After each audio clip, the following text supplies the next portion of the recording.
डोले राजा जी कमरिया बोले बोले बोले बोले डोले राजा जी कमरिया बोले बोले बोले बोले डोले रानी जी कमरिया बोले बोले बोले बोले डोले रानी जी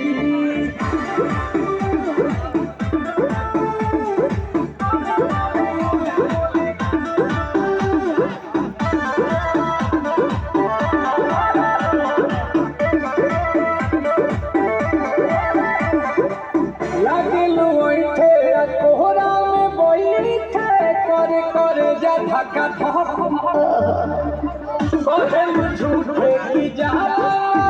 उठे होखेला हमारा कसम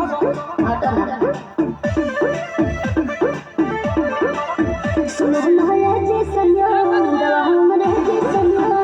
ताकि पिला दो जाके मेरे में जी सनिया बातें तू मीठी मीठी बोले राजा जी बातें तू मीठी मीठी बोले राजा जी कमरिया बोले बोले कमरिया बोले बोले कमरिया बोले बोले बोले बोले बोले राजा जी कमरिया बोले